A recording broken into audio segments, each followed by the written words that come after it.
Hello good evening. परिवेश शिक्षार किसी इंपोर्टेंट इनफॉरमेशन नहीं पुणी थे आज क्लास आम करने जाऊे जो आज आम डिस्कसन करिया परिवेश प्रदूषण किछटा कारण ता सहित सरकार द्वारा निया केतटा पदक्षेप आउ विद्यालय में क्यों भाव में परिवेश शिक्षा प्रदान कर ठीक अच्छे। ये हूँ परिवेश शिक्षार सेकेंड पार्टर वीडियो फास्ट पार्टर वीडियो तुम देखना ऊपर जाए तुम देखिपर यूनिट 3 इंपोर्टेंट टॉपिक कहीं बारंबार परीक्षा प्रश्न आसी था। फास्ट पार्ट्रे परिवेश शिक्षा ठू आरंभ कर परिवेश शिक्षार परिसर पर्यटन आम डिस्कसन कर सारी। आज आम परिवेश प्रदूषण कारण कौन कौन परिणति ता सहित कौन कौन पद्धति परिवेश शिक्षा दी जाए तापर आज आम डिस्कसन करवा। तेणु बहुत भलसे बुझापी भिडियो लास्ट पर्यटन देख पुणी थे कहदे ये परिवेश शिक्षार second part video fast video जो तुम देखना हो निश्चित भाव में तुम्हें देखिपर ठीक अच्छे। तेणु परिवेश शिक्षा कथा यदि कहुच्छी आम पूर्व क्लास अलरेडी डिस्कसन कर सारी परिवेश शिक्षा कौन परिवेश शिक्षा कहले आम परिवेश को सुरक्षा देवाई पिलामानंकु सचेतन करवा उद्देश्य ये शिक्षा को प्रदान कर जोड़ा आम प्राथमिक श्रेणी ही पिला को देवाक चाहिए प्राथमिक श्रेणी आरंभ कर शिक्षार सबु स्तर में परिवेश शिक्षा दि जाए ठीक अच्छे। तेणु ये शिक्षार आवश्यकता कौन पड़ू ना आज जो आमर रही एकविंश शताब्दी जोटा को 21st सेंचुरी बोली कहे जो टेक्नोलोजी मानकर बहुत एडवांसमेंट होती जीवन बहुत सहज होती सत किंतु ता सहित सहित टेक्नोलोजी जिते आम आग को पढ़ुचे जिते डेभलप होगा लगुचे परिवेश प्रति आमर जो चिंताधारा रही जी कौन हो जाऊँ ना दुर्बल हो जाऊँ आउ लोक मान भितर आज परिवेश प्रति से सचेतनता ना आउ ये गोटे संवेदनशील इश्यू को बा समस्या को आज आम अणदेखा करुचे आउ टेक्नोलोजी प्रजुक्ति विद्यार प्रभाव डायरेक्ट भाव में आमर परिवेश उपर पड़ुची जार कुप्रभाव भविष्य में आमको देखा मिल पाए से यहाँ गोटे पदक्षेप जहाँफल पिला परिवेश विषय सचेतन कर परिवेश सुरक्षा कर परिवेश प्रदूषण कहीं होची तार कारण जो आम देखुचे ये विभिन्न प्रकार कारण दायी आ सबुठ बड़ कारण हूँ जन विस्फोरण बा लोक संख्यार क्रमागत भाव जो वृद्धि घटी चली सारा विश्व ये हूँ सबुठ बड़ कारण जो परिवेश प्रदूषण हो भारत कथा यदि आम देखा बर्तमान भारत सारा विश्व जनसंख्यार सबुठारु अधिक बा प्रथम राष्ट्र जार जनसंख्या सबुठारु अधिक ठीक अच्छे। जनसंख्या बढ़िया सहित से लोक मानकर आवश्यकता बढ़ुची आवश्यकता से कौन कर विभिन्न प्रकार प्राकृतिक संपदर व्यवहार आम कर ठीक अच्छे। प्राकृतिक संपदर व्यवहार फल यह दिनक दिन लोप होगा लगुच सहित शिल्प कलकारखाना गुड़िकर आवश्यकता पड़ुची आमर विभिन्न प्रकार चाहिदा को मेन्टेनापी आम शिल्प कलकारखाना उपरे डिपेंड करुचे निर्भर करुचे आउ आम प्रजुक्ति विद्या बा टेक्नोलोजी उपरे निर्भर करुचे ठीक अच्छे। जार खराब प्रभाव निश्चित भाव में आमर परिवेश उपरे पड़ुची को कारण जो दुईरे देखा द्रुत सहरीकरण जनसंख्यार वृद्धि जो ठीक अच्छे शिल्पर विकास जो कलकारखाना मान सहर मान गढ़ी उठला आ विभिन्न उद्देश्य नहीं लोक मैंने कौन कले निजर गाँ छाड़ी सहर में रहा लगे लोक मैंने आज गाँव रहा पसंद करूना समस्ते सहर रहा चेष्टा कर तो जिते लोक मैंने गाँव लोक मैंने गाँ छाड़ी सहर को चली जाती और सहर में बसवास करती सेटा को आम सहरीकरण बोली आम कहीपर ठीक अच्छे। तेणु ए साधारणतः लोक मैंने कहीं जाती सहर को जीवार मुख्य उद्देश्य हूँ रोजगार ठीक अच्छे। रोजगार हूँ सबुठ बड़ कारण जो सहर को लोक मैंने जाते और सहर रहा आरंभ करती ठीक अच्छे। तेणु सहर जिते अधिक लोक आसिक रहती से लोक मान रही स्थानर अभाव देखा जाए साधारणतः कम जगार सहर जगह तो से रहा कि लोक संख्या प्रत्येक दिन ବଢ଼ିବାରେ ଲାଗିଛି। ପ୍ରତିଦିନ ଗାଁରୁ କିଛି ନା କିଛି ଲୋକ ସହରକୁ ଆସିଥାନ୍ତି, କିନ୍ତୁ ସହରରୁ ଗାଁ ଅଭିମୁଖେ ସେତି ମାତ୍ରାରେ ଲୋକ ଯାଆନ୍ତି ନାହିଁ। ତେଣୁ ସହରର ଲୋକ ସଂଖ୍ୟା ଦିନକୁ ଦିନ ବଢ଼ିବାରେ ଲାଗୁଛି। ଠିକ୍ ଅଛି? ଆଉ ଏ ସହରରେ ରହିବାର ଆବଶ୍ୟକତା ପୂରଣ କରିବା ପାଇଁ ଚାଷ ଜମି ହଉ କିମ୍ବା ଜଙ୍ଗଲକୁ ନଷ୍ଟ କରି କ'ଣ ହେଲା ନା ସହରମାନ ପ୍ରତିଷ୍ଠା କରାଗଲା। ଆଉ ଏଇଟା ପରିବେଶ ପ୍ରଦୂଷଣର ଗୋଟେ ମୁଖ୍ୟ କାରଣ ବୋଲି ଆମେ କହିପାରିବା। 3ରେ ଦେଖିବା ନିର୍ବନୀକରଣ ବା ଜଙ୍ଗଲ କାଟିବା, ଜଙ୍ଗଲ କ୍ଷୟ କଥା ଆମେ ଛୋଟବେଳୁ ପିଲାବେଳୁ ପଢ଼ି ଆସୁଛେ ଯେ ଜଙ୍ଗଲର କ'ଣ କ'ଣ ଉପକାରିତା ରହିଛି। ଯେତେବେଳେ ଜଙ୍ଗଲ ନଷ୍ଟ କରିବାର ପ୍ରଧାନ କାରଣ ହେଉଛି କ'ଣ? ନା ପ୍ରଥମେ ଆମେ କହିପାରିଲେ ଯେମିତି ସହର ଗଠନ କଥା କହିଲେ, ସେମିତି କଳକାରଖାନାର ସ୍ଥାପନ କଥା ଆମେ କହିପାରିବା ଯେ ବିଭିନ୍ନ ପ୍ରକାର ଇଣ୍ଡଷ୍ଟ୍ରି କଳକାରଖାନାର ସ୍ଥାପନ ପାଇଁ ଜଙ୍ଗଲକୁ କଟା ହେଇଥାଏ। କୃଷି ପାଇଁ, କୃଷି ଜମିର ତିଆରି ପାଇଁ ମଧ୍ୟ ଆମେ ଜଙ୍ଗଲକୁ କାଟିକି ହିଁ ସେଥିରୁ କ'ଣ କରିଥାଉ ନା କୃଷି ଜମି ବାହାର କରିଥାଉ। ବାସସ୍ଥାନ ନିର୍ମାଣ, ସେ ସହର ହେଉ କିମ୍ବା ଗାଁ ହେଉ, ଯଦି ବାସସ୍ଥାନ ନିର୍ମାଣ କରାଗଲା ତାହେଲେ ଆମକୁ ସେଠି ବହୁତ ମାତ୍ରାରେ ଗଛ କାଟିବାକୁ ପଡ଼ିଥାଏ। ଆସବାବପତ୍ରର ନିର୍ମାଣ, ଘରେ ଯେଉଁ ଆସବାବପତ୍ରର ବ୍ୟବହାର ଆମେ କରୁଛେ ସାଧାରଣତଃ କାଠରୁ ତିଆରି ହୋଇଥାଏ କିଛି ଆସବାବପତ୍ର, ଆଉ ସେଇଗୁଡ଼ିକ ତିଆରି କରିବା ପାଇଁ ମଧ୍ୟ ଆମକୁ କ'ଣ ପଡ଼ିବାକୁ ପଡ଼ିଥାଏ ନା ଜଙ୍ଗଲ କାଟିବାକୁ ପଡ଼ିଥାଏ। ଠିକ୍ ଅଛି? ଏହା ସହିତ ଅନେକ ଗୁଡ଼ିଏ ଅଲଗା କାରଣ ମଧ୍ୟ ଅଛି ଯେଉଁଥିପାଇଁ କ'ଣ କରୁଛେ ଆମେ ବହୁତ ସମୟରେ ଜଙ୍ଗଲକୁ କାଟି ଥାଉ। ଯେମିତିକି ଆମେ କହିପାରିବା କୌଣସି ଜାଗାରେ ରେଲୱେ ଷ୍ଟେସନ୍ ତିଆରି ହେଇଗଲା। ଠିକ୍ ଅଛି? କ୍ରିକେଟ୍ ଷ୍ଟାଡିୟମ୍ ବା ଖେଳ ଷ୍ଟାଡିୟମ୍ ତିଆରି ହେଇଗଲା। ବୁଝିହେଲା? ଏୟାରପୋର୍ଟ ତିଆରି ହେଇଗଲା, ରାସ୍ତା ତିଆରି ହେଇଗଲା। ଏଇସବୁ ଜାଗାରେ ମଧ୍ୟ କ'ଣ ହେଇଥାଏ ନା ଜଙ୍ଗଲକୁ କାଟିବାକୁ ପଡ଼ିଥାଏ। ଯେଉଁଟା ହେଉଛି କ'ଣ ନିଶ୍ଚିତ ଭାବରେ ଏଇଟା ଜଳବାୟୁ ଉପରେ ଡାଇରେକ୍ଟ ଇଫେକ୍ଟ ପଡ଼ିଥାଏ। ଆଉ ଯାହା ମାଧ୍ୟମରେ ଯାହାଫଳରେ ହୋଇଥାଏ କ'ଣ ନା ଆମର ଟେମ୍ପରେଚର ଦିନକୁ ଦିନ ବଢ଼ିବାକୁ ଲାଗିଥାଏ, ଅଙ୍ଗାରକାମ୍ଳର ପରିମାଣ ବଢ଼ିବାକୁ ଲାଗିଥାଏ। ଏଇଭଳି ପ୍ରଭାବ ଗୁଡ଼ିକ ପରିବେଶ ଉପରେ ଦେଖାଯାଇଥାଏ। 4 ନମ୍ବର ଯଦି କାରଣ ଆମେ ଦେଖିବା ଆଣବିକ ବିସ୍ଫୋରଣକୁ ମଧ୍ୟ କିଛି ମାତ୍ରାରେ ପରିବେଶ ପ୍ରଦୂଷଣର କାରଣ ବୋଲି କୁହାଯାଉଛି। ଠିକ୍ ଅଛି? ଆଣବିକ ବିସ୍ଫୋରଣ ଜଳ, ବାୟୁ, ମୃତ୍ତିକା ପ୍ରଦୂଷଣର ମଧ୍ୟ ଗୋଟେ କାରଣ। କାହିଁକିନା ଯେତେବେଳେ ଆଣବିକ ପରୀକ୍ଷା ଗୁଡ଼ିକ କରାଯାଏ ତାକୁ ସାଧାରଣତଃ ଜଳ ଭିତରେ କିମ୍ବା କୌଣସି ଗୋଟେ ମାଟି ଭିତରେ କରାଯାଏ। ଠିକ୍ ଅଛି? ତ ଜଳ ଭିତରେ କରିବା ଦ୍ୱାରା କ'ଣ ହୁଏ ନା ଜଳରେ ଯେଉଁ ଜୀବଜନ୍ତୁମାନେ ରହନ୍ତି ତାଙ୍କ ଉପରେ ଏଇଟା କ'ଣ କରେ ନା ଖରାପ ପ୍ରଭାବ ପକାଏ। ଠିକ୍ ଅଛି? ଆଣବିକ ବିସ୍ଫୋରଣ ଯଦି କେଉଁଠି ହେଲା ତାହେଲେ ସେ ବାୟୁ ଉପରେ ମଧ୍ୟ ଖରାପ ପ୍ରଭାବ ପଡ଼େ। ବାୟୁ ପ୍ରଦୂଷିତ ହୋଇଯାଏ ସାଧାରଣତଃ। ଠିକ୍ ଅଛି? ତ ଲୋକମାନଙ୍କ ପାଇଁ ସେ ବାୟୁ କ'ଣ ହୋଇଯାଏ ନା ହେଲ୍ଦି ଆଉ ରୁହେ ନାହିଁ, ସ୍ୱାସ୍ଥ୍ୟକର ରୁହେ ନା ବିଭିନ୍ନ ପ୍ରକାର ରୋଗ ଇଏ ତିଆରି କରିଥାଏ। ଠିକ୍ ଅଛି? ଆଉ ଏ ଆଣବିକ ବିସ୍ଫୋରଣ ଜଳବାୟୁରେ ମଧ୍ୟ ପରିବର୍ତ୍ତନ ଆଣିବାରେ କିଛି ମାତ୍ରାରେ ନିଶ୍ଚିତ ଭାବରେ ଆମେ କହିପାରିବା ତା'ର କାରଣ ହେଇଥାଏ। ନେକ୍ସଟ ଆମେ କହିପାରିବା କିଛିଟା ଲାଭଖୋର ମନୋବୃତ୍ତି କିଛି ଲୋକମାନଙ୍କର ସାଧାରଣତଃ ଯେଉଁମାନେ ଇଣ୍ଡଷ୍ଟ୍ରିଆଲ କ୍ଷେତ୍ରରେ କାମ କରନ୍ତି। ଠିକ୍ ଅଛି? କଳକାରଖାନାଗୁଡ଼ିକୁ ବାହାରୁଥିବା ଦୂଷିତ ଜଳକୁ କ'ଣ କରାଯାଏ ନଦୀରେ ଛାଡ଼ିଦେବା ସହଜ ଦୃଷ୍ଟିରୁ ତାକୁ ଠିକ୍ସେ କ'ଣ ତା'ର ବ୍ୟବସ୍ଥା ନ କରିକି ତାକୁ କ'ଣ କରାଯାଏ ପାଖରେ ନଦୀ ଯାଉଛି ତ ତାକୁ କ'ଣ କରାଯାଏ ନଦୀରେ ଛାଡ଼ି ଦିଆଯାଏ। ଠିକ୍ ଅଛି ନା ନାହିଁ? ଯାହାଫଳରେ ଜଳ ପ୍ରଦୂଷଣ ହେଇଯିବା। ଧୂଆଁକୁ ସେମିତି ଧୂଆଁ କ'ଣ କରେ କଳକାରଖାନା ଧୂଆଁ ଆମେ ସାଧାରଣତଃ କହିବା ସେ ମଧ୍ୟ ବାୟୁ ପ୍ରଦୂଷଣର କିଛି ନିଶ୍ଚିତ ଭାବରେ କାରଣ ବନିଥାଏ। ଆବର୍ଜନାକୁ ବାହାରେ ଆମେ ଫୋପାଡ଼ି ଦେବା। କୌଣସି ଖାଲି ସ୍ଥାନ ଦେଖିକି ଆବର୍ଜନାକୁ ଫୋପାଡ଼ି ଦେବା। କଳକାରଖାନାର ଯେଉଁ ୱେଷ୍ଟ ବାହାରୁଛି, ଯେଉଁ ଆବର୍ଜନା ବାହାରୁଛି ତାକୁ ନେଇ କୌଣସି ଗୋଟେ ଖାଲି ଜାଗା ଦେଖିକି କ'ଣ କରାଯାଏ ଫୋପାଡ଼ି ଦିଆଯାଏ। ସେ ମଧ୍ୟ ନିଶ୍ଚିତ ଭାବରେ ପରିବେଶର ପ୍ରଦୂଷଣ କରିଥାଏ। ଠିକ୍ ଅଛି? ତ କିଛି କଳକାରଖାନା ଯଦି କ'ଣ କରାଯିବ ନା ଯେଉଁ ମେସିନ୍ ଗୁଡ଼ିକ ଯେଉଁ ଯନ୍ତ୍ରର ବ୍ୟବହାର କରାଯାଉଛି ତାର ଯଦି ନିୟମିତ ପରୀକ୍ଷା ହେବ, ତାକୁ ଠିକ୍ ବାଟରେ ବ୍ୟବହାର କରାଯିବ ତାହେଲେ ନିଶ୍ଚିତ ଭାବରେ ସେ କିଛିଟା ମାତ୍ରାରେ ପରିବେଶକୁ ପ୍ରଦୂଷଣ କରିବାକୁ କିଛିଟା ମାତ୍ରାରେ ଅଟକାଇବ, କିନ୍ତୁ ଏହା କରାଯାଉ ନାହିଁ। ବୁଝିହେଲା? ତେଣୁ କଳକାରଖାନାର ଯନ୍ତ୍ରପାତି ଗୁଡ଼ିକର ମେଣ୍ଟେନାନ୍ସ ଅଭାବ ଯୋଗୁଁ କ'ଣ ହୋଇଥାଏ ନା ଅଧିକରୁ ଅଧିକ ପ୍ରଦୂଷଣ କରିଥାଏ।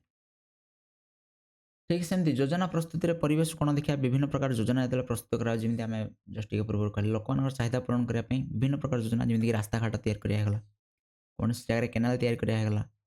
ଠିକ୍ ଅଛି? ରେଳପଥ ରେଲୱେ ଲାଇନ୍ କେଉଁ ଜାଗାରେ ଗଲା ତ ସେଇ ଜାଗାରେ ଜଙ୍ଗଲ ନିଶ୍ଚିତ ଭାବରେ କ୍ଷୟ ହେବ। ଜଳାଶୟ ତିଆରି କଲେ ଆମେ କୌଣସି ପ୍ରକାର ଡ୍ୟାମ୍ ତିଆରି ହେଇଗଲା, ପୋଖରୀ ତିଆରି ହେଇଗଲା। ବୁଝିହେଲା? ତ ଏଇସବୁ ଜାଗାରେ କ'ଣ କରାଯାଏ ନା ଜଙ୍ଗଲ କାଟି ନିର୍ମାଣ କରାଯାଏ। ଯେଉଁଠି କ'ଣ କରାଯାଏ ନା ପରିବେଶକୁ ସାଧାରଣତଃ ଆମେ ଅଣଦେଖା କରିଥାଉ। ଠିକ୍ ଅଛି? ଆମେ କେବଳ ଯୋଜନା ଉପରେ ଗୁରୁତ୍ୱ ଦେଇଥାଉ, ପରିବେଶକୁ ଅଣଦେଖା କରିଥାଉ। ଯାହାଫଳରେ ଅଧିକ ପରିମାଣରେ କ'ଣ ହୋଇଥାଏ ନା ପରିବେଶ ଦୂଷିତ ହୋଇଥାଏ, ପରିବେଶର କ୍ଷତି ନିଶ୍ଚିତ ଭାବରେ ହେଇଥାଏ। ଠିକ୍ ଅଛି? ତ ଏମିତି କାରଣ ରହିଲା ତା ସହିତ ଅନ୍ୟ ଗୁଡ଼ିଏ କାରଣ ଆମେ କହିପାରିବା ଯେମିତି ଜନସଂଖ୍ୟା ବୃଦ୍ଧି ହେଲେ ଆମେ କହିପାରିବା ସମ୍ବଳର ଅପବ୍ୟବହାର ହେଇଗଲା। ଠିକ୍ ଅଛି? ଯାନବାହନର ପ୍ରଚୁର ମାତ୍ରାରେ ଆମେ ବ୍ୟବହାର କରୁଛେ ସେ ମଧ୍ୟ ଗୋଟେ କାରଣ ହେଇପାରେ। ବୁଝିହେଲା? ସେମିତି ବିଭିନ୍ନ ପ୍ରକାର କାରଣ ରହିଛି ପରିବେଶ ପ୍ରଦୂଷଣ ହେବାର, ଯେଉଁଟା ତୁମେ ଅଲରେଡ଼ି ସ୍କୁଲରେ ପଢ଼ି ସାରିଛ। ଠିକ୍ ଅଛି? ତା ଭିତରୁ କିଛିଟା କାରଣ ତୁମେ ନିଶ୍ଚିତ ଭାବରେ ମନେ ରଖିବ ଆଉ ତାକୁ ପରୀକ୍ଷାରେ ଲେଖିବ। ନେକ୍ସଟ ଜାଣିଛ କ'ଣ କ'ଣ ଇଫେକ୍ଟ ପଡ଼େ, ପରିଣତି କ'ଣ ହୁଏ ଯେତେବେଳେ ପରିବେଶ ପ୍ରଦୂଷଣ ହୁଏ। ପରିବେଶ ପ୍ରଦୂଷଣ ଫଳରେ ପ୍ରଥମ ଯେଉଁ ଇଫେକ୍ଟ ପଡ଼େ, ପ୍ରଥମ ପ୍ରଭାବ ଯେଉଁ ପଡ଼େ, ସେ ହେଉଛି ବିଭିନ୍ନ ପ୍ରକାର ରୋଗ ସୃଷ୍ଟି ହୁଏ। ନିଶ୍ଚିତ ଭାବରେ ମଣିଷ ଅ, ଯଦି ଜଳ ପ୍ରଦୂଷଣ ହେଲା, ବାୟୁ ପ୍ରଦୂଷଣ ହେଲା, ତାହେଲେ ଇଏ କ'ଣ କରିବ, ନିଶ୍ଚିତ ପାଖରେ ମଣିଷ ପାଖରେ ବା ଆମମାନଙ୍କ ପାଖରେ କ'ଣ କରେ ନା ବିଭିନ୍ନ ରୋଗ ତିଆରି କରିଥାଏ। ଜଳବାୟୁର ପରିବର୍ତ୍ତନ ହେବା ଫଳରେ କ'ଣ ହୁଏ, ବର୍ଷା ହେବାରେ ଅନିୟମିତ ଦେଖାଯାଏ। ଯେମିତିକି ଆମେ ଦେଖୁଛେ ବର୍ତ୍ତମାନ ସମୟରେ ବର୍ଷା ଠିକ୍ ସମୟରେ ହେଉନାହିଁ, ବୁଝିହେଲା ନା ନାହିଁ। ଶୀତ ଦିନେ ବର୍ଷା ହେଉଛି, ବୁଝିହେଲା, ବର୍ଷା ହେବାରେ ଲେଟ୍ ହେଉଛି। ତା ସହିତ ତାପମାତ୍ରାରେ ଅଧିକରୁ ଅଧିକ ବୃଦ୍ଧି ହେଉଛି। ଖରାଦିନେ ତାପମାତ୍ରା ବହୁତ ଅଧିକ ହେଇଯାଉଛି, ଅଧିକ ଗରମ ଲାଗୁଛି।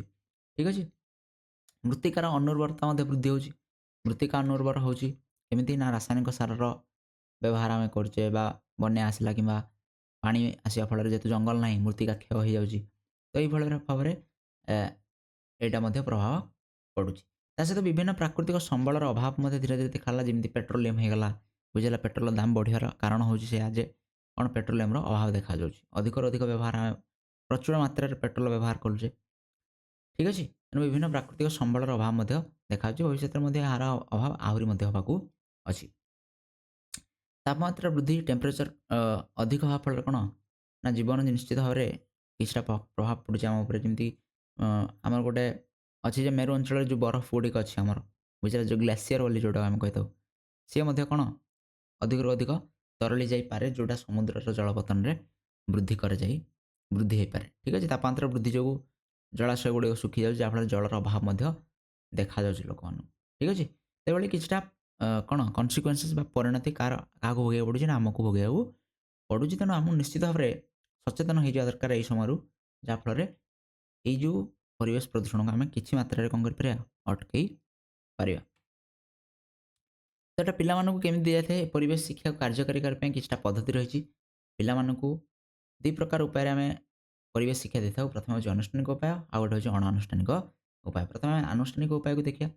ଆନୁଷ୍ଠାନିକ ଉପାୟରେ ମଧ୍ୟ ଦୁଇ ପ୍ରକାରର ପାଠ୍ୟକ୍ରମ ମାଧ୍ୟମରେ ଆଉ ସହପାଠ୍ୟକ୍ରମ ମାଧ୍ୟମରେ ଦିଆଯାଇଥାଏ। ପାଠ୍ୟକ୍ରମ ଆଉ ସହପାଠ୍ୟକ୍ରମ କ'ଣ, ତାକୁ ଆଉ ବୁଝିବାର ନାହିଁ, କାହିଁକିନା ତୁମେ ଅଲରେଡ଼ି ଜାଣିଛ ଯେ ପାଠ୍ୟକ୍ରମ କ'ଣ ଆଉ ସହପାଠ୍ୟକ୍ରମ କ'ଣ। ଆ ବିଷୟରେ ଆମେ ଅଲରେଡ଼ି ବହୁତ ଡିସ୍କସନ୍ କରିସାରିଛେ। ପାଠ୍ୟକ୍ରମରେ କ'ଣ କରାଯିବ ନା ପରିବେଶ ଶିକ୍ଷାକୁ ବିଷୟକ ହେବା ଉଚିତ। ତାର ଅର୍ଥ ହେଉଛି ଯେ ପାଠ୍ୟକ୍ରମରେ ସ୍ଥାନ ପାଇଥିବା ବିଭିନ୍ନ ବିଷୟ ମାଧ୍ୟମରେ ପିଲାମାନଙ୍କୁ ଏହି ଶିକ୍ଷା ଦିଆଯିବ। ପରିବେଶ ଶିକ୍ଷା ବୋଲି ଗୋଟେ ସ୍ୱତନ୍ତ୍ର ବହି ରହିବ ନାହିଁ। ଏହି ପରିବେଶ ଶିକ୍ଷାକୁ ଅନ୍ୟ ବିଷୟ ମାଧ୍ୟମରେ ପିଲାଙ୍କୁ ପଢ଼ାଇବା। ଠିକ୍ ଅଛି। କୌଣସି ଗୋଟେ ବିଷୟ ମାଧ୍ୟମରେ ପରିବେଶ ଶିକ୍ଷା ସମ୍ପୂର୍ଣ୍ଣ ଭାବେ ଦିଆଯାଇପାରିବ ନାହିଁ।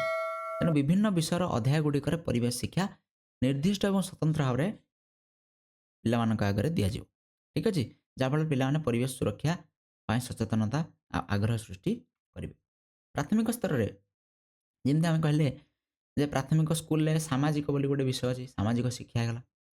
ପ୍ରକୃତି ପର୍ଯ୍ୟବେକ୍ଷଣ, ସ୍ୱାସ୍ଥ୍ୟ ଶିକ୍ଷା ମଧ୍ୟ ହେଇଗଲା। କିଛିଟା ସ୍ୱାସ୍ଥ୍ୟ ଶିକ୍ଷା ଆମକୁ ଦିଆଯାଉଛି, ରୋଗ ବିଷୟରେ, ସେମାନଙ୍କର ନିରାକରଣ ବିଷୟରେ, ଲକ୍ଷଣ ବିଷୟରେ, ମେଡ଼ିସିନ ବିଷୟରେ। ଇଏ ମଧ୍ୟ ପରିବେଶ ଶିକ୍ଷାର ଅନ୍ତର୍ଗତ। ଠିକ୍ ଅଛି। ତେଣୁ ଏହି ମାଧ୍ୟମରେ ପରିବେଶ ଶିକ୍ଷା ପ୍ରଦାନ କରାଯିବ। ତ ଏଥିରୁ ଆମେ ଜାଣିଲେ ଯେ ପ୍ରାଥମିକ ଶିକ୍ଷାରୁ ହିଁ ପରିବେଶ ଶିକ୍ଷାକୁ ଷ୍ଟାର୍ଟ କରି ଦିଆଯିବ। ଏହି ବିଷୟ ଗୁଡ଼ିକରେ ଶିକ୍ଷାଦାନ ମାଧ୍ୟମରେ ଶିକ୍ଷାର୍ଥୀ ପରିବେଶ ସମ୍ବନ୍ଧରେ ବିଶେଷ ଜ୍ଞାନ ଅର୍ଜନ କରିପାରିବ। ମାଧ୍ୟମିକ ସ୍ତରରେ ମଧ୍ୟ ପରିବେଶ ଶିକ୍ଷାକୁ ଏକ ସ୍ୱତନ୍ତ୍ର ବିଷୟ ଭାବେ ପଢ଼ାଯିବା ଉଚିତ ନୁହେଁ। ଏହି ସ୍ତରରେ ମଧ୍ୟ ସେମିତି ବିଜ୍ଞାନ ପଢ଼ିବା ଦ୍ୱାରା କ'ଣ ହୁଏ, ଶିକ୍ଷାର୍ଥୀମାନେ ପରିବେଶ ସମ୍ବନ୍ଧରେ ଜ୍ଞାନ ଅର୍ଜନ କରିଥାନ୍ତି। ପ୍ରାଥମିକ ସ୍ତରରେ ଆମେ କହିଲେ ସାମାଜିକ ବୋଲି ଗୋଟେ ବିଷୟ ରହିଲା। ଆଉ ମାଧ୍ୟମିକ ସ୍ତରରେ ସାଧାରଣତଃ ବିଜ୍ଞାନ ଓ ଭୂଗୋଳ ବୋଲି ମଧ୍ୟ, ଭୂଗୋଳରେ ମଧ୍ୟ କିଛିଟା ପରିବେଶ ବିଷୟରେ ଆମେ ଶିଖିଥାଉ। ଠିକ୍ ଅଛି। ବିଜ୍ଞାନ ପଢ଼ିବା ଦ୍ୱାରା ମନୁଷ୍ୟ କିପରି ଉଦ୍ଭିଦ ଓ ଜୀବଜନ୍ତୁଙ୍କ ଉପରେ ନିର୍ଭର କରେ, ପୃଥିବୀରେ ପ୍ରକୃତିର ଭାରସାମ୍ୟର ଅସନ୍ତୁଳନ ଆଉ ଦ୍ରୁତ ଜନସଂଖ୍ୟା ବୃଦ୍ଧି, ବିଭିନ୍ନ ଦିଗରୁ ପ୍ରଦୂଷଣ ମାତ୍ରାରେ ବୃଦ୍ଧି, ଏହିସବୁ ସମସ୍ୟା ସମ୍ବନ୍ଧରେ ପିଲାମାନେ ଜ୍ଞାନ ଲାଭ କରିଥାନ୍ତି। କେଉଁଠୁ ନା ବିଜ୍ଞାନ ପଢ଼ିବା ଫଳରେ। ତେଣୁ ବିଜ୍ଞାନ ବିଷୟରେ ହିଁ ଆମେ କ'ଣ କରିବା, ପରିବେଶ ଶିକ୍ଷାକୁ ପ୍ରଦାନ କରାଯିବା ନିହାତି ଆବଶ୍ୟକ। ଠିକ୍ ଅଛି। ସେମିତି କିଛି ସହପାଠ୍ୟକ୍ରମ କାର୍ଯ୍ୟାବଳୀ ମାଧ୍ୟମରେ ମଧ୍ୟ ଆମେ ପରିବେଶ ଶିକ୍ଷା ଦେଇପାରିବା। ବିଦ୍ୟାଳୟରେ ସହପାଠ୍ୟକ୍ରମ କାର୍ଯ୍ୟକ୍ରମ ସୁଚାରୁ ରୂପେ ସମ୍ପାଦନ କରାଗଲେ କ'ଣ ହେବ ନା ପରିବେଶ ଶିକ୍ଷା ଅଧିକରୁ ଅଧିକ ଭଲ ଭାବରେ ଆମେ ଶିକ୍ଷାର୍ଥୀମାନଙ୍କୁ ପ୍ରଦାନ କରିପାରିବା। ସେଥିପାଇଁ କ'ଣ କ'ଣ ସହପାଠ୍ୟକ୍ରମ କାର୍ଯ୍ୟାବଳୀ ରହିବ, ବକ୍ତୃତା କଥା ଆମେ କହିପାରିବା। ଠିକ୍ ଅଛି। ପିଲାମାନଙ୍କୁ ଡାଇରେକ୍ଟ ଆମେ କହିପାରିବା, ଜଣାଇ ପାରିବା ଭାଷଣ ମାଧ୍ୟମରେ। ସାହିତ୍ୟିକ ପ୍ରତିଯୋଗିତା, ବିଭିନ୍ନ ପ୍ରକାର ପ୍ରତିଯୋଗିତା, ଯେମିତିକି ସାହିତ୍ୟିକ ପ୍ରତିଯୋଗିତା ଆମେ କହିଲେ ଯେ ପରିବେଶ ଉପରେ କବିତାଟେ ଲେଖ, ବୁଝିହେଲା ନା ନାହିଁ? ପରିବେଶ ଉପରେ ରଚନା ଲେଖ ବା ଆମେ କହିବା ପରିବେଶ ଉପରେ ଆମେ ଡିବେଟ୍ କରିବା, ଇଏ ମଧ୍ୟ ହେଇପାରିବ। ସେମିନାର ଆଉ ମିଟିଂ କିଛି ବିଶିଷ୍ଟ ବ୍ୟକ୍ତିବିଶେଷ ଯେଉଁମାନେ ପରିବେଶ ଉପରେ ଯାହାର ଜ୍ଞାନ ଅଛି ସେମାନଙ୍କୁ ସ୍କୁଲକୁ ଡାକିକି ପିଲାମାନଙ୍କ ସହିତ ମିଟିଂ କରିବା ବା ସେମିନାରର ଆୟୋଜନ କରିବା ଇଏ ମଧ୍ୟ ପରିବେଶକୁ ସୁରକ୍ଷା ଦେବା ଦିଗରେ ଗୋଟେ ସହପାଠ୍ୟକ୍ରମ ହୋଇପାରିବ। ପରିବେଶ ପ୍ରଦର୍ଶନୀ କହିପାରିବା ବିଜ୍ଞାନ ମେଳା ଭଳିଆ ପରିବେଶ ପ୍ରଦର୍ଶନୀକୁ ଆମେ ଗୁରୁତ୍ୱ ଦେବା ନିହାତି ଆବଶ୍ୟକ। ତା ସହିତ ପରିଭ୍ରମଣ ବିଭିନ୍ନ ସ୍ଥାନକୁ ପରିଭ୍ରମଣ କରିକି ନେବା ପିଲାଙ୍କୁ ଯାହାଫଳରେ ସେମାନେ ପରିବେଶର ଗୁରୁତ୍ୱ ବୁଝି ପାରିବେ। ଏନସିସି ଆଉ ଏନ୍ଏସ୍ଏସ୍ ମାଧ୍ୟମରେ ପରିବେଶ ଶିକ୍ଷା। ଏନସିସି ଆଉ ଏନ୍ଏସ୍ଏସ୍ ସାଧାରଣତଃ କ'ଣ କରିଥାନ୍ତି ନା ଏଇ ଯେଉଁ ରହିଲା ଏଇ ଅନୁଷ୍ଠାନ ସ୍କୁଲରେ ଏଗୁଡ଼ିକ ଥାଏ ଯାହା ମାଧ୍ୟମରେ ଆମେ କ'ଣ କରିଥାଉ ନା କୌଣସି ଗୋଟେ ଜାଗାରେ ଯାଇକି ଲୋକମାନଙ୍କର ସେବା କରିଥାଉ, ପରିବେଶ ସଫାସୁତୁରା ସାଧାରଣତଃ କରିଥାଉ, କୌଣସି ଜାଗାରେ ବୃକ୍ଷରୋପଣ କରିଥାଉ, କୌଣସି ଜାଗାରେ ସଫେଇ କାର୍ଯ୍ୟ କରିଥାଉ। ଠିକ୍ ଅଛି? ଏହିସବୁ କାର୍ଯ୍ୟକ୍ରମ ଗୁଡ଼ିକ ଏନସିସି ଆଉ ଏନ୍ଏସ୍ଏସ୍ ପିଲାମାନେ କରିଥାନ୍ତି। ଏଇଟା ମଧ୍ୟ ଗୋଟେ ବହୁତ ଭଲ ଉପାୟ ଯାହାଫଳରେ ଆମେ ପରିବେଶ ଶିକ୍ଷା ପିଲାଙ୍କୁ ଦେଇପାରିବା। ତା ସହିତ ବୃକ୍ଷରୋପଣ ଛୋଟ ପିଲାଙ୍କ ସ୍କୁଲରେ ସାଧାରଣତଃ ବୃକ୍ଷରୋପଣ କାର୍ଯ୍ୟକ୍ରମ ବାରମ୍ବାର ହୋଇଥାଏ। ସେମାନଙ୍କ ସ୍କୁଲରେ ଗୋଟେ ବଗିଚା ଥାଏ ଯେଉଁଠି ସେମାନେ ଗଛମାନଙ୍କର ଯତ୍ନ ନିଅନ୍ତି। ଏଇଟା ମଧ୍ୟ ଗୋଟେ ପରିବେଶ ଶିକ୍ଷାର ଗୋଟେ ନିଶ୍ଚିତ ଭାବରେ ସହପାଠ୍ୟକ୍ରମ। ସଫେଇ କାର୍ଯ୍ୟ ହେଲା ସ୍କୁଲରେ ପିଲାମାନଙ୍କୁ କୁହାଯାଏ ସଫେଇ କାର୍ଯ୍ୟ କରିବା ପାଇଁ। ଠିକ୍ ଅଛି? କିଛି ସମୟ ବାହାର କରିକି। ତ ସିଏ ମଧ୍ୟ ପରିବେଶ ଶିକ୍ଷାର ଗୋଟେ ସହପାଠ୍ୟକ୍ରମ। ତା ସହିତ ପରିବେଶ ସମ୍ବନ୍ଧୀୟ ଦିବସକୁ ପାଳନ କରିପାରିବା। ଇଏ ମଧ୍ୟ ଗୋଟେ ସହପାଠ୍ୟକ୍ରମ ହେଇପାରିବ। ଯେମିତିକି ଜୁନ୍ 5 ତାରିଖ ଆମେ ବିଶ୍ୱ ପରିବେଶ ଦିବସ ରୂପେ ପାଳନ କରିଥାଉ। ଇଏ ଥିଲା ଆନୁଷ୍ଠାନିକ ଉପାୟ। ଅଣାନୁଷ୍ଠାନିକ ପଦ୍ଧତି ମାଧ୍ୟମରେ ଆମେ ମଧ୍ୟ କିଛିଟା ପରିବେଶ ଶିକ୍ଷା ଦେଇପାରିବା। ଅଣାନୁଷ୍ଠାନିକ ପଦ୍ଧତି କୋଉଗୁଡ଼ାକ? ଯେମିତିକି ଦୂରଦର୍ଶନ। ଦୂରଦର୍ଶନ ମାନେ ଟେଲିଭିଜନ ମାଧ୍ୟମରେ ଟିଭି କଥା ଆମେ କହୁଛେ ଏଠି। ଟେଲିଭିଜନ ମାଧ୍ୟମରେ ବା ରେଡ଼ିଓ ମାଧ୍ୟମରେ ଆମେ କୌଣସି ପରିବେଶ ସଚେତନତା କାର୍ଯ୍ୟକ୍ରମ ପ୍ରସାରଣ କରିପାରିବା। ରେଡ଼ିଓ ତ ବର୍ତ୍ତମାନ ଆଉ ଚାଲୁନାହିଁ। ମୁଖ୍ୟତଃ ହେଉଛି ଟିଭି। ତ ଟେଲିଭିଜନ ମାଧ୍ୟମରେ କ'ଣ କରାଯିବ ନା ପରିବେଶକୁ ସଚେତନ ପରିବେଶ ପ୍ରତି ସଚେତନ କରାଯିବା ଦରକାର ଲୋକମାନଙ୍କୁ। କିଛି ନା କିଛି ପ୍ରୋଗ୍ରାମ ନିଶ୍ଚିତ ଭାବରେ ଚାଲିବା ଦରକାର ନିୟମିତ ଭାବରେ। ଯେଉଁଟାକି ଅଭାବ ଦେଖାଯାଉଛି ପ୍ରାୟତଃ କୌଣସି ଟେଲିଭିଜନ ଚ୍ୟାନେଲରେ ୟାକୁ ପ୍ରସାରିତ କରାଯାଉ ନାହିଁ। କିନ୍ତୁ ଯେଉଁଟା କରାଯିବା କଥା। ଠିକ୍ ଅଛି? ଖବରକାଗଜରେ ମଧ୍ୟ ସଚେତନତା ତିଆରି କରାଯିବା ଦରକାର। ଖବରକାଗଜରେ ବିଭିନ୍ନ ପ୍ରକାର ଆର୍ଟିକଲ ମାଧ୍ୟମରେ ହେଲା ଲୋକମାନଙ୍କୁ ସଚେତନତା କରାଯିବା ଦରକାର। ପତ୍ର ପତ୍ରିକା ବା କ୍ଷୁଦ୍ର ପୁସ୍ତିକା ମାଗାଜିନ୍ ଯେଉଁଟା ଆମେ କହୁଛେ ମାଗାଜିନ୍ ହେଇଗଲା। ଠିକ୍ ଅଛି? ତା ମାଧ୍ୟମରେ ମଧ୍ୟ ଲୋକମାନଙ୍କୁ ସଚେତନ କରାଯିବ ପରିବେଶ ପ୍ରତି। ସର୍ବସାଧାରଣ ଆଲୋଚନା ମଧ୍ୟ କରାଯିବା ଦରକାର ପ୍ରତି ଗାଁ ଅଞ୍ଚଳରେ। ଠିକ୍ ଅଛି ନା ନାହିଁ? ଲୋକମାନେ ଯେଉଁ ଆଲୋଚନାରେ କ'ଣ କରିବେ ଅଂଶଗ୍ରହଣ କରିପାରିବେ। ସେମିତି ମଧ୍ୟ କିଛି କରାଯାଇପାରିବ। ପଥପ୍ରାନ୍ତ ନାଟକ। ନାଟକ ମାଧ୍ୟମରେ ମଧ୍ୟ ଗାଁ ଗହଳିରେ ଆମେ କ'ଣ କରିପାରିବା ସହରରେ ମଧ୍ୟ ଆମେ କ'ଣ କରିପାରିବା ସଚେତନତା ତିଆରି କରିପାରିବା। ଆଉ ବର୍ତ୍ତମାନ ସବୁଠୁ ବଡ଼ ଉପାୟ ଯେଉଁଟା ଚାଲିଛି ଲୋକମାନଙ୍କର ଇଣ୍ଟରନେଟ୍ ଆମେ କହିପାରିବା କିମ୍ବା ସୋସିଆଲ ମିଡ଼ିଆର ବ୍ୟବହାର ମଧ୍ୟ ଆମେ କରିପାରିବା ପରିବେଶ ସଚେତନତାକୁ ବୃଦ୍ଧି କରିବା। ଠିକ୍ ଅଛି? ତ ଏଇଭଳି କିଛି ପଦକ୍ଷେପ ନିଆଯାଇପାରିବ ଆନୁଷ୍ଠାନିକ ଆଉ ଅଣାନୁଷ୍ଠାନିକ ଉପାୟରେ ଯେଉଁଟା ପିଲାମାନଙ୍କୁ ତା ସହିତ ବଡ଼ ଲୋକମାନଙ୍କୁ ମଧ୍ୟ କ'ଣ କରିବ ନା ସଚେତନ କରାଇବ। ପରିବେଶ ସୁରକ୍ଷା ପାଇଁ କେତେକ ପଦକ୍ଷେପ ଯେଉଁଟା ସରକାରଙ୍କ ଦ୍ୱାରା ମଧ୍ୟ ଗ୍ରହଣ କରାଯାଇଛି। ଯେମିତିକି 1972 ମସିହାରେ ପ୍ରଥମେ ଷ୍ଟକହୋମଠାରେ ଗୋଟେ ଆନ୍ତର୍ଜାତିକ ସମ୍ମିଳନୀ ହେଇଥିଲା ଯେଉଁଥିରେ ଭାରତ ମଧ୍ୟ ଯୋଗ ଦେଇଥିଲା। ଏଥିରେ ପରିବେଶ ସୁରକ୍ଷା ଦିଗରେ ବିଭିନ୍ନ ପ୍ରକାର କଥା ଏଥିରେ କୁହାଯାଇଥିଲା। ଠିକ୍ ଅଛି? ତାପରେ ଆମେ ଦେଖିପାରିବା ବନ୍ୟଜନ୍ତୁ ସୁରକ୍ଷା ଆଇନ ଯେଉଁଟାକୁ ଆମେ ୱାଇଲ୍ଡ ଲାଇଫ୍ ପ୍ରୋଟେକ୍ସନ୍ ଆକ୍ଟ ବୋଲି କହୁଛୁ 1972 ମସିହାରେ ତିଆରି ହେଇଛି କେନ୍ଦ୍ର ସରକାରଙ୍କ ଦ୍ୱାରା। 1974ର କହିପାରିବା ଜଳ ପ୍ରଦୂଷଣ ନିରାକରଣ ଆଇନ ପ୍ରଣୟନ କରାଯାଇଛି। ଠିକ୍ ଅଛି? ଏଇ କ୍ୱେଶ୍ଚିନ୍ ଦୁଇଟା ଆସୁଛି ପରୀକ୍ଷାରେ। ତେଣୁ ଏଇଟା ପରୀକ୍ଷା ଦୃଷ୍ଟିକୋଣରୁ ଇମ୍ପୋର୍ଟାଣ୍ଟ। ଠିକ୍ ଅଛି? 1921ର ବାୟୁ ପ୍ରଦୂଷଣ ନିରାକରଣ ଆଇନ ଇଏ ମଧ୍ୟ ପ୍ରଣୟନ କରାଯାଇଛି। 1986 ମସିହାରେ ପରିବେଶ ସୁରକ୍ଷା ଆଇନ କଥା ଆମେ କହିପାରିବା। 1980 ମସିହାରେ ଜଙ୍ଗଲ ସୁରକ୍ଷା ଆଇନ କଥା କହିପାରିବା କିମ୍ବା ଜୁନ୍ 5ରେ ବିଶ୍ୱ ପରିବେଶ ଦିବସ କଥା ଆମେ କହିପାରିବା। ଏଇଟା ମଧ୍ୟ ଇମ୍ପୋର୍ଟାଣ୍ଟ। ଏଇ ତିନିଟା ଜିନିଷ ଆମେ ମନେ ରଖିବା 1972, 1974 ଆଉ ଜୁନ୍ 5। ତା ସହିତ ବର୍ତ୍ତମାନ ଯେଉଁ କେନ୍ଦ୍ର ସରକାର ଅଛନ୍ତି ତାଙ୍କର ସ୍ୱଚ୍ଛ ଭାରତ ମିଶନ ଆମେ କହିପାରିବା ସ୍ୱଚ୍ଛ ଭାରତ ଅଭିଯାନ ମଧ୍ୟ କ'ଣ କରାଯାଇଛି ସାରା ଦେଶରେ। ଠିକ୍ ଅଛି? ତ ଏମିତି କିଛିଟା ପଦକ୍ଷେପ ନିଆଯାଇଛି। ଆଉ ଏଥିପାଇଁ ଆଇନ ମଧ୍ୟ ପ୍ରଣୟନ କରାଯାଇଛି। ଯେମିତି ଗଛ କାଟିବାକୁ ନେଇକି ହେଉ କିମ୍ବା ବନ୍ୟଜନ୍ତୁଙ୍କର ସୁରକ୍ଷା ପାଇଁ ହେଉ ବିଭିନ୍ନ ପ୍ରକାର ଆଇନ ମଧ୍ୟ ପ୍ରଣୟନ କରାଯାଇଛି। ବିଭିନ୍ନ ଜାଗାରେ ଅଭୟାରଣ୍ୟ ମଧ୍ୟ ତିଆରି କରାଯାଇଛି। ଠିକ୍ ଅଛି?